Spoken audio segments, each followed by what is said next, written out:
Hey y'all. So we're here for another review of Real Housewives of Potomac. Um Season 7, episode 3, Stand in Your Truth. With the irony of it all, because I could tell it wasn't nothing but lies going on throughout this episode. But let's just get to it. So it starts off with Candace, and Candace is where left off last week, where Candace is complaining to the producer Eric about how they're trying to make her husband appear like he's flirting with other women and disrespecting other women. And she was like, y'all already have a man for that, and that is Michael Darby. Um, and she's like, I'm not doing it. And honestly, I don't blame her. Candace leaving was the best thing to do in that situation. They asked Giselle, they were like, what's wrong with Candace? Because they can hear her yelling. And Candace yells, I'm fine. Giselle was like, I don't know. I don't know. Nothing's wrong. And Candace left, and I just felt like that was the best option because that was going to go nowhere quick. Giselle is lying. She knows she's lying. We've seen her lie on this show to people's faces over and over again. I'm not here for it. Whatever. So Mia and Giselle. Me, while all this other shit is going on, Giselle is always in the midst stirring the pot. So me and Giselle decide they're gonna go have a moment. Giselle apologizes. Believe it or not, she actually has the ability to do that. Apologized to me about her delivery. She was like, you know what, it's wrong. And that was already telling to me that something may not be right between her and Robin, because she is clearly trying to create a situation where she has allies. I'm just telling you what I think. So while me and Giselle are like in a separate room having a powwow, why are Robin, Wendy, and Ashley, as soon as Mia gets up discussing her health? I don't care whether you think it's a lie or not, or you don't think she's telling the whole truth. It's still her health. Yes, is it on social media? Absolutely. But my thing is, like I've said over and over again, I'm very sensitive to cancer or cancerous states because my mother is a breast cancer survivor, and I thank God, and I would never joke about that on either way, and I don't want to wish something and then something ends up happening. So I'm just not. I don't play that game. And quite frankly, just let it go. So Mia was like, when Giselle actually apologized. Well, no, before Giselle apologized, she was like, "Well, you were actually the last person I expected to do that to me at the like spring fling." And I was like, "Why wouldn't you expect that behavior from Giselle? That's all Giselle does." Then Robin. I already don't like you, but there are so many reasons why I don't like you. Okay, because they were doing the back and forth, me and Giselle, and then Robin, Wendy, and Ashley. How are you, Robin, bossing up on Wendy about how she called out you and Giselle and acting like y'all were the only ones that had anything to say about Mia's health? And the flashback was clear. Like, Wendy didn't do that. Wendy didn't call them out. And that's my thing. Robin has these irrational defensive reactions whenever it's her and Giselle involved. Like, Wendy wasn't even fishing for her like that. Like, I don't even understand where that came from. It was like, I'm glad Juan Dixon ain't here. It just reminded me of that. Like, it was just crazy to me. Anyway, and Robin, ain't nobody scared of you. You ain't have to get up and try to get in Wendy's face. Wendy ain't even get up. Wendy was like, Robin, just sit down. I'ma sit down since Wendy is in charge of everything. And I was just like, huh? Robin, I'm really worried about your. I don't know if it's that she's talking more and we're realizing how stupid she is, or if something is just really wrong with her mental. Okay. What I'm scared of, ain't nobody scared of Robin, but what I am scared of for her is this cheap ass jewelry she keeps wearing around her neck and in her ears. I'm scared that a breakout is gonna happen, honey. I really think you need to stop. Because everything about you is a little too gaudy. I think it's a little too young for her. And I'm just not feeling it. And then she was dressed like a hooker. Did anybody notice her pants? With all them slits, and that red hair. I don't know what it is why nothing ever looks good on Robin. Because I feel like she should be pretty. Like, I feel like she should, like, be able to read on the camera better. And she doesn't.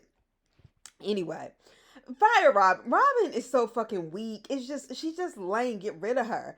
And I don't know if she just keeps trying to come up with shit so she's relevant on the show, but it's tired. So Robin decides after she sits down, like 10 seconds after she sits down, and Mia and Giselle come back in, decides she's gonna have a family fun day. So she says to Mia, "Hey, our sons are the same age and they play basketball. Maybe they should meet or whatever." So Mia seems really receptive to that or whatever. And then she proceeds to invite Giselle and Ashley, and not Wendy, in her face when they have young kids. Giselle's kids are, it appears to me, they're older than Robin's kids and Mia's kids, and certainly Ashley's kids. Ashley's kids are small. You know what I mean? And I was just like, why would you do that? And Wendy was like, that's where I draw the line. I draw the line at people's kids, this, that, and the other. I draw the line at kids. Honestly, I think that was whack of Robin.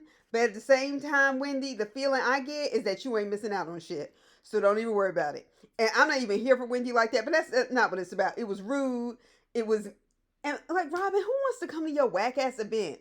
Anyway, so they finally leave whatever the hell they were doing, that pole dance, TikTok, whatever the fuck it was. So Wendy is talking to Ashley. Ashley's messy ass goes, well, what do you think, about Mia? And Wendy says, well, I think I'm one of the only people in this group willing to give her a chance outside of Karen, but I think she's a liar, a fucking liar. And then she realizes she is still mic'd up. And what got me was the flashback where it says 20 minutes ago. And she was like, well, we don't know what she's going through, this, that, and the other. Wendy. Now, I just tried to take up with you with these kids. Wendy, you another one. I ain't really here. I don't really like none of these people. But Wendy, why be so fucking fake about it, though? Like, why do that?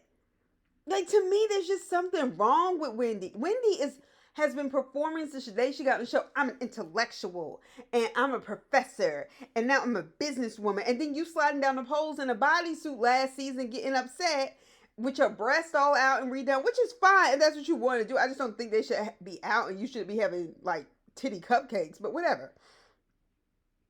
And here's yet another reason why I say she's faking, why I don't like Wendy. Wendy's just lame. So Candace is doing IVF. And she's having, it's painful. And women have talked about that before. I'm not here to judge that. And then she says in her confessional, she got too comfortable with Giselle Bryant. I'm like, duh. When you thought she was your friend, came in a time when you got your head rocked by Monique.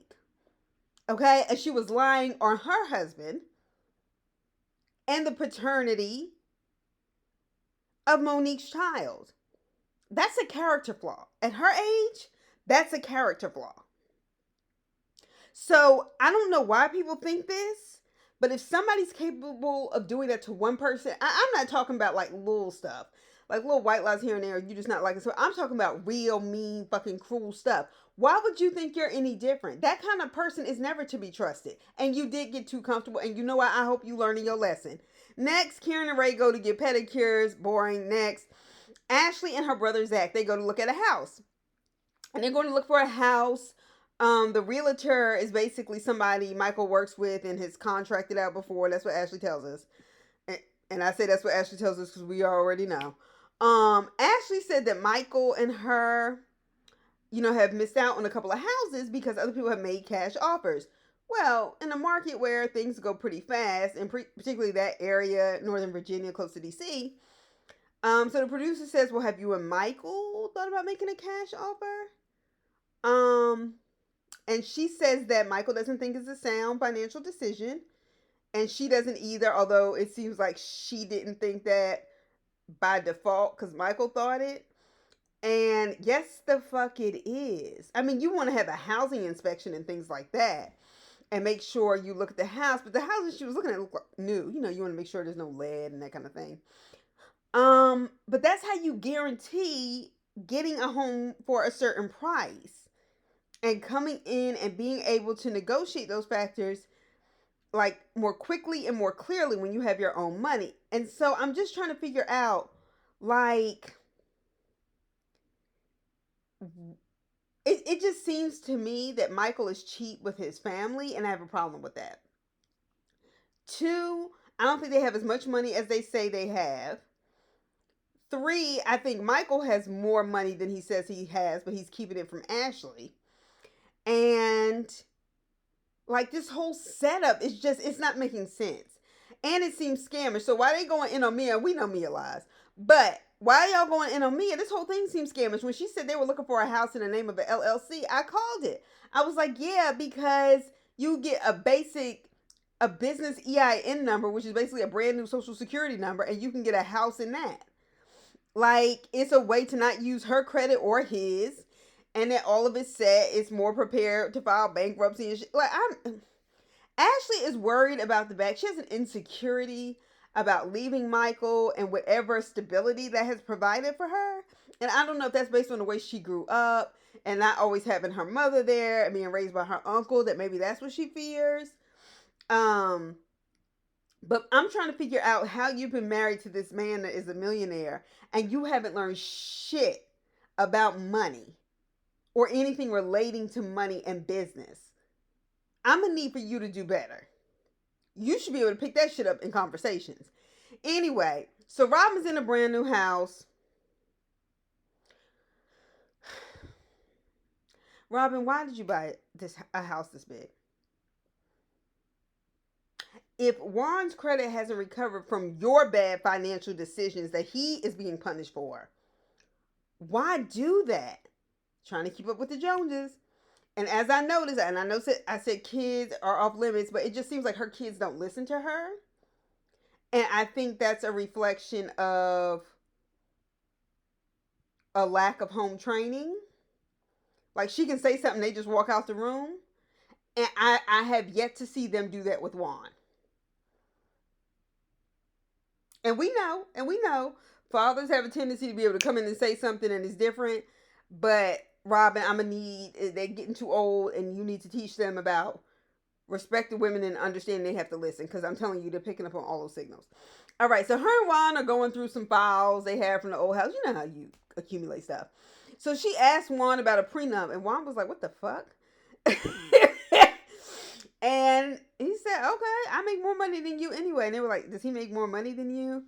And she was like, I don't think he said that. I think he said, I will make more money than you. And the way he mumbled, she was like, well, that's just how men are. But like, honestly, that kind of is how men are. A lot of them. I mean, and he was in front of a camera and he was just like, when I asked you about a prenup, I remember you didn't want it. I remember that day. He said, so go ahead and get one. You know what? Just put in there whatever you want, and I'll put it, and you put in whatever you want me to have, and I'm done. Like, he left Robin on camera, like the way somebody leaves you on read on the phone. Like, I'm just not doing this shit with you. You keep this shit for the cameras. I'm not doing it with you, so you can talk to yourself about it. And she was like, well, when we got a divorce, like, the prenup really wasn't any good. Yeah, it might as well have been void because you had used up all his damn money. Girl, bye. Anyway, Wendy goes into the doctor and she's been losing her hair since the baby, which is also something I've heard of. I don't know a lot about it, but that does seem actually pretty common. And the doctor was explaining that stress loosens the follicles. And that's why some people start to lose their hair when they're stressed. I imagine she's talking about the perspective of women. And they talk about treatment. And she was like, well, one treatment, I don't know. She said it's cheap, but she was like, it might lead to facial hair. Wendy was like, oh, hell no. And that was funny, but at least there's something to kind of help with the treatment. It's not like something that's going to take over. So I was happy to hear that. Mia and Robin meet up. They meet at this restaurant. Now, Mia is dressed to the nines. And I'm not even a fashionable chick, but I'm also not on TV promoting myself. Okay, so let's go ahead and address that. So why the fuck was Mia dressed to the nines and then Robin is at this same restaurant, which I imagine both of them could have done a Google search for, And Robin is in like a bejeweled hoodie. And you know when you have jewels on a hoodie, it's not jewels. Like it's not like and I was sitting there like, why? Robin, why? Like, why? The fuck is going on with you? So Robin said to me, look, I want to know what's really going on.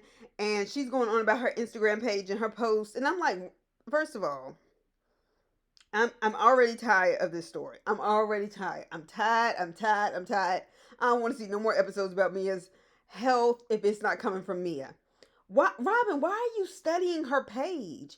Are you that bored? Are you prepping for scenes to make sure that you have money to pay on that house? Okay, anyway. So Mia says, look, I understand her point of view. And then Mia starts talking. She don't make any sense, but we know Mia don't make no sense. Mia is just a little, she's a little ditzy. As far as I'm concerned, let's just wait for the results. Quit asking her about this shit. So then Mia said Candace, she was like, Robin had brought up, so what did you think about Candace? And Mia was like, yeah, she stomped at Ashley's event like a 12-year-old. Okay, if that's what you saw. So Mia claims this is why I'm so sick of this. I'm already having to worry about not defending. I'm defending the truth.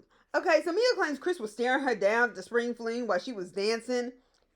There was literally no camera evidence of Chris even looking her way while she was still in his like peripheral vision or he was in hers, and she said that's not the first time she said that. And everybody at this point just needs to stop. Y'all are lying on this man. It is clear. It is obvious. And if I was Candace, I'm going to tell you right now, this storyline is already worn the fuck out because it's clearly a lie. 2, you have just become a target for the same shit, Candace, that you participated in over the seasons when it wasn't you. And this same group of people is now doing it to you and your family. And you don't like it. And I don't blame you. You shouldn't like it. But I am saying that all of this needs to stop. But it's cyclical because all of y'all participate in it. Chris is not trying to fuck with any of these people. I'm just not here for it. So then we get Karen and Giselle talking, but we get a flip flop with Candace and Chris, like they're showing back and forth, back and forth. So, Karen lets Giselle in her home, and they show them both in their confessionals. They're both talking shit about each other. Karen's like, I let Giselle in my house. I still don't trust her ass. And Giselle's like, Karen is crazy. I'm like, I can't with these chicks. So Karen brings up the issue about Chris and Candace to Giselle. And how uncomfortable Giselle claimed she was. And she said, well, he probably owes you an apology. The camera cuts and goes to Candace and Chris. Candace and Chris are having lunch. Candace starts crying about her shortcomings in the IVF journey. And like I said, we know Candace cries a lot and stuff like that. But at the same time, we know a lot of women go through this. So I don't want to like make fun of that or anything. So Giselle and Chris have 2 different stories about going to Giselle's room. Okay? Karen says Chris said he wanted to leave the door open when he wanted, because he just wanted to talk to Giselle, and Giselle had suggested her room, but her glam team was gone, whatever. And Karen said, she goes, well, now we were talking, and then it's like my word against his. And Karen goes, so how did it go from having a conversation to his word against yours? I'm trying to figure out where you're getting that from. Thank you, Karen, for asking the right questions. So Karen said, did you ask him to leave? She said, yes. She said, did he? She said, yes. She said, well, then there you go. Like, that's the end of the conversation for Karen. Karen was like, there you go. So the producer had asked Karen. Karen said there was an incident with another husband about 3 years ago. Whatever the case is, she didn't feel like it was something that should be brought to the cameras. We don't know whose husband it was. But the fact that Karen kept it off camera was because she was thinking about the impact it would have on somebody else's family. And I can respect that. And Karen, we know, as she opened up to us, told us that she was a victim of sexual assault, rape. And so the fact that she is still able after all these years to kind of deal with her pain and to also be reasonable. That's why I respect Karen. I like Karen. Um, so anyway, Giselle finds out that Robin had talked to Mia about Giselle's complaint about Chris. And Karen said, "Were you okay with it?" Karen knew it was going to be some mess. And the producer asked, "Do you think there are cracks in the relationship between Giselle and Robin?" Karen says, "Of course, everybody can see it." And to me, it's clear just in these first 3 episodes that there does seem to be a crack because Giselle and Robin are like throwing each other under the bus. Giselle has always thrown Robin under the bus, but Robin has taken it in years past. Um, but it's clear that Giselle and Robin are talking shit about each other more often on camera, and I'm kind of like, ooh, it's about time though, because that whole Batman Robin duo, that shit is annoying. So, like I said, Candace and Chris, they're having lunch. Candace's confessional look are so fucking cheap, and these bright solid colors, the bright green, the orange hoodie. I was just like, what in the Fashion Nova the fuck is going on? I can't when people bragging about how much money they have and then they do shit like this. So Candace claims that Giselle's lies are stressing her out, and honestly, I believe they are because I don't think this is just simply somebody lying. I think that would hurt anybody, especially anybody within a friend group. But I also think the fact that somebody's lying on her husband while she's trying to get pregnant and on a television show that gets tons of viewers weekly, that's stressful. That's stressful. Um, but as far as I'm concerned, Candace, if you come from the black boule background that you described that you had, and you and Chris both have an income, stop hanging around these bitches. Go get go be a singer on the road. You don't use this show for what it's worth and move on. Just move on. It's not worth it. It ain't worth it. So Robin shows up and meets Candace and Chris at the restaurant. That shit threw me off anyway. Just because Robin showed up and decided to have lunch with them. Two, why was Robin wearing a pink and red dress? This is what I'm talking about. Robin's fashion this whole episode. And like I said, I don't claim to be a fashion diva, but I'm also not on TV. Like, I feel like Robin bought new clothes. I really do feel like she bought a lot of new clothes. Um, but she comes in with this half red and half pink dress, which is always tacky to me. Those colors never match. I don't care what anybody tries to convince me of. That shit will never look good to me. With these bejeweled sunglasses, like the kind you get when you're turning about 14 and you go in the rainbow and you think because you got $20 you're going to make it happen and you think they're cute and they look like shit. Robin, where are you getting this clown shit you wearing? Like, I just can't, huh? Robin, girl, please.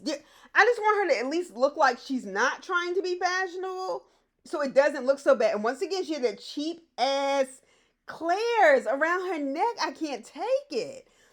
So, anyway, I can't with Robin. So, Candace points out how if Giselle felt so uncomfortable, why 2 weeks ago at the Spring Fling was she going up to Chris and hugging him and looking at his outfit and how she's talked about his penis on TV? And I'm like, they show flashbacks of all of those things. First of all, I don't believe it anyway. I think Giselle is trying to create a mountain out of a molehill, and that shit is bound to collapse and blow up like a volcano in her face. And I'm just over it. I'm just over it. But I will say this, a lot of the things that we got in the trailer for Real Housewives of Potomac, we've already seen. And so that lets me know that this season is going to be good. And it has been good. But I don't want to hear no more about this Chris, Giselle, Ashley, Mia. Because all of them have shown themselves to be liars. And Wendy too. Wendy too being fake. Anyway. I'll see y'all next week. This is some foolishness. But I'm here for it. All right. Bye-bye.